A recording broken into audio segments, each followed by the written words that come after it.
Pues el gobierno ha firmado un acuerdo con el Fondo Monetario Internacional.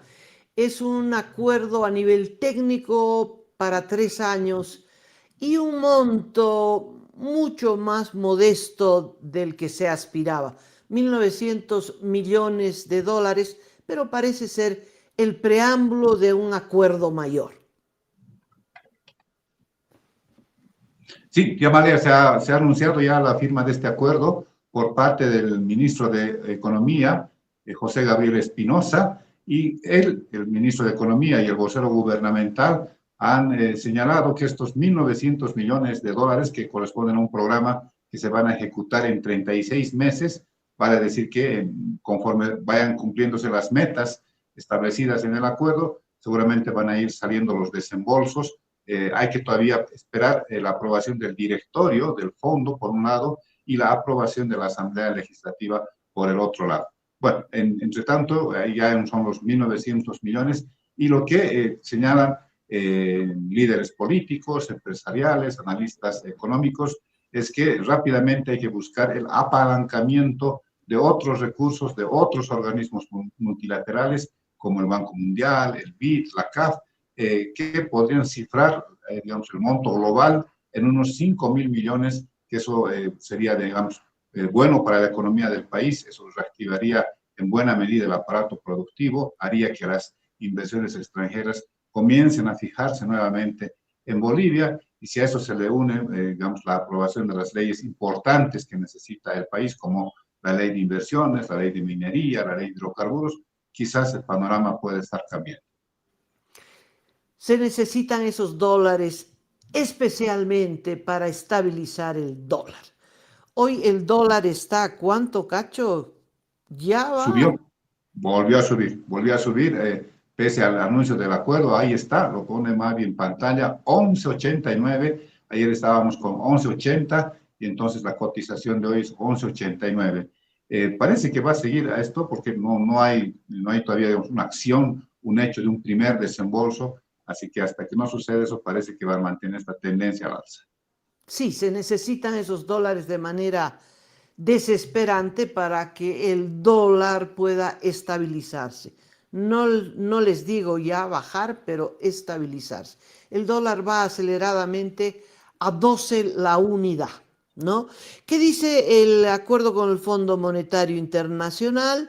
De acuerdo a las declaraciones del gobierno, dice, el programa contempla acciones orientadas a fortalecer las finanzas públicas, consolidar las redes de protección social, modernizar el marco monetario y financiero, eso es dólar, y mejorar la competitividad y fortalecer la transparencia y la institucionalidad, es decir, por favor, no más actos de corrupción, con el objetivo de construir una economía más resiliente, dinámica y sostenible. Como ves, es una carta de buenas intenciones.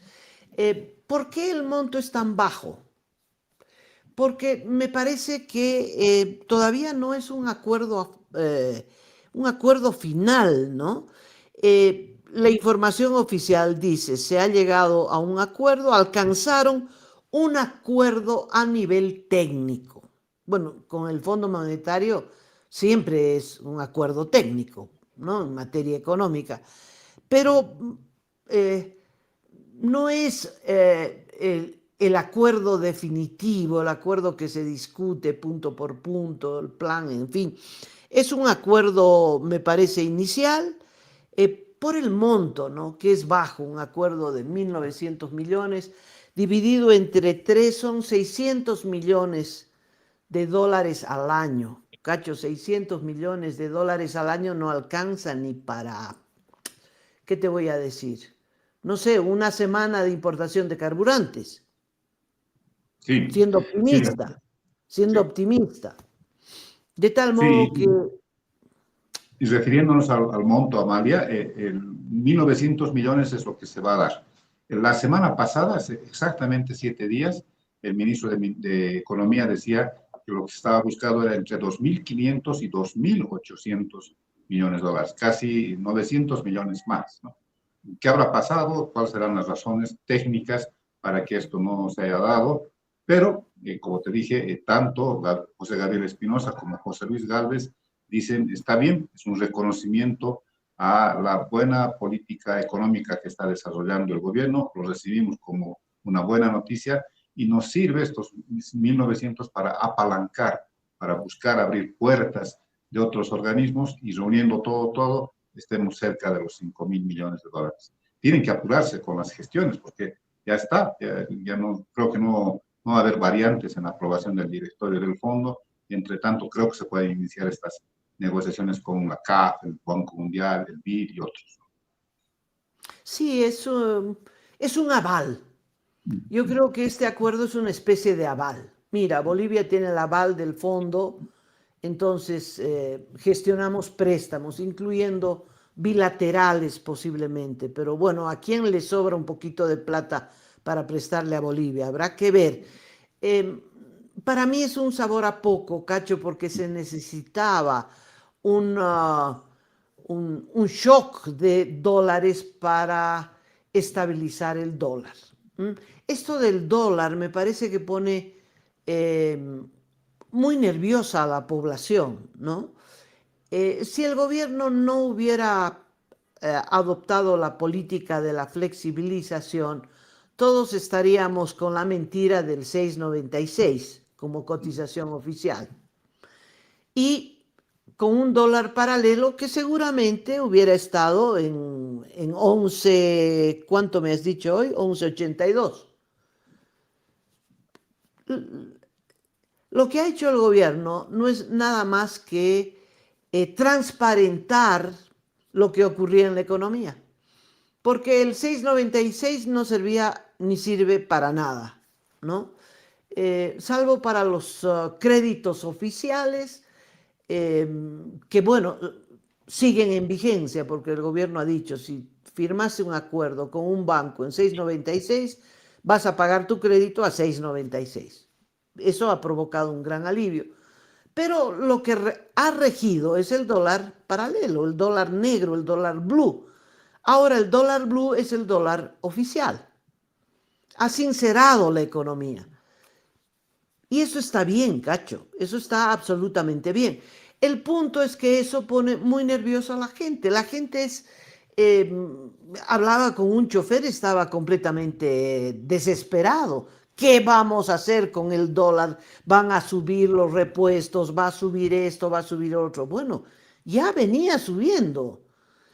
Yo creo que nos olvidamos que en el gobierno de Luis Arce, me parece que fue en el gobierno de Luis Arce, que fue el gobierno donde ya se agotaron las divisas, ya se acabaron los dólares, pero ese fin de esa reserva monetaria fue gradual, fue desde el gobierno de Evo Morales. Evo Morales hizo un gran festín, acabó con la plata de la bonanza y a partir del 2015 empezaron a bajar las reservas, se gastaron las reservas, se gastaron las reservas, siguió el festín, pero ya no entraba plata, ya se había acabado el gas y seguía el festín, hasta que llegó el gobierno de Arce y vio que no había nada, ¿no?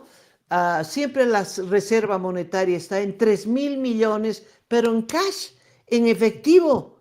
Es una risa, son 100 millones, 200 millones, 50 millones, nada. Se acabaron los dólares. En el gobierno de Arce se hizo el corralito, nadie podía retirar sus dólares. A ver, recordemos un poquito. Y empezó el dólar paralelo, cosa que no había existido en un montón de años, en montón de décadas, no existía dólar paralelo en el país. Bueno, como se acabaron los dólares, empezó el dólar paralelo. Es como cuando no hay pollo, bueno, el que encuentra pollo lo va a encontrar a un precio muchísimo más alto que lo oficial, obvio. Y es lo mismo con el dólar, lo mismo con el dólar. Y entonces el dólar llegó a 20 bolivianos por unidad. Y luego fue bajando, ¿no? Llegó a 10, se estabilizó en 9, en eso llegó Rodrigo Paz y volvió a subir entre 9 y 10, entre 9 y 10, y entonces lanzan la política del sinceramiento y el dólar se cotiza como se cotiza cualquier mercadería del país, como el pollo. Si hay mucha producción de pollo, baja el precio del pollo. Si hay escasez de pollo, sube el precio del pollo. Y en este caso no hay dólares. ¿Por qué no hay dólares? Porque después de los 53 días y después de todo lo que se arrastró, 5 gobiernos de Arce y todos los anteriores de Evo Morales, Cacho, el aparato productivo está lastimado, ¿no? Está muy golpeado. Entonces, se está recuperando. Cuando se estaba recuperando, vienen los bloqueos. Y ahora se sale de los bloqueos y bueno, claro, el dólar tiene que subir. Pero esto, como fuera, Cacho, eh, crea un estado de nerviosismo, de incertidumbre en la población, ¿no? Parecería que, bueno, el gobierno ha perdido las riendas de la economía, cuando en realidad las ha tomado. Y eso es lo que tiene contento al FMI. Y por eso dice, bueno, mira, te voy a dar estos 1.900 como prueba de nuestro amor, ¿no? Es un acuerdo para sellar una amistad, ¿no? Pero todavía no es el acuerdo que el gobierno esperaba. Primero dijo 5.000, 6.000 millones de dólares, era lo que se esperaba. Se dio cuenta que el Fondo Monetario, si no ve pruebas, ahí es un amor bien material, no va a aflojar lo que podría aflojar. O sea, las cosas están así. Hay un estado de incertidumbre, hay un estado eh, de incredulidad en la posibilidad de que el presidente Rodrigo Paz saque adelante la estabilidad económica. Porque para la estabilidad económica todavía falta una larga lista de medidas, Cacho, una larga lista de medidas, entre ellas el cierre de un montón de empresas estatales. Un senador hizo un nuevo estudio y dijo, no son 15 las que están en quiebra, hay 25 empresas que están en quiebra técnica, entre ellas, por ejemplo, la planta azucarera de San Buenaventura, que es una planta grande, que es un, un proyecto de casi 400 millones de dólares, muchísimo más, porque invirtieron en desmonte, ¿no? Se tiraron no sé cuántas miles de hectáreas para plantar caña y no resulta, es decir, un fracaso de esos fracasos en grande. Y la planta, solo la planta, sin contar la inversión en puentes, la inversión en carreteras, en fin, solo fueron cerca de 400 millones de dólares. Y el punto es que no produce. Hay que cerrarla. Claro, hay que cerrarla, pero los sectores sociales, entre comillas, el levismo, oh, no se puede, eso es venta al imperialismo. Hay un discurso, ¿no? Y me parece que Rodrigo Paz es muy sensible a ese discurso. Bueno, así están las cosas. Sí, pero además, completando este asunto del acuerdo, también se ha producido otro hecho de carácter económico acá en el país. Anoche el Senado ha sancionado finalmente el presupuesto general 2026 reformulado. Fue una aprobación muy sui generis, Amalia, porque se esperaba, por ejemplo, un pataleo mayor de los senadores de la Alianza Unidad. No, al revés, terminaron apoyando la aprobación del presupuesto después de la ruptura de Samuel Doria Medina con el gobierno. Los únicos que quedaron rechazando el presupuesto por cuestiones digamos, no se había incluido el 50-50, no se había puesto, digamos, mayor agresividad con la eliminación de las empresas deficitarias, fueron la bancada libre. Entonces hicieron fuerza con el voto los diputados, perdón, los senadores oficialistas, los de la Alianza Unidad, y aprobaron y sancionaron el presupuesto general de este año. O sea, ya está sancionado, me imagino que en las siguientes horas se va a promulgar, se publica en la Gaceta y ya se puede utilizar ese ajuste que se ha hecho al presupuesto general de este año. Este es un elemento también que es digamos, positivo en la perspectiva del gobierno lo que va a ocurrir el 6 de agosto. Entonces ya tiene 2 puntos ahí para, de alguna manera, exponerlos positivamente el presidente. Por un lado, el acuerdo con el fondo, la posibilidad de que pueda tocar otras puertas y está también el presupuesto general del Estado. Así que estas son las 2 noticias grandes en términos económicos.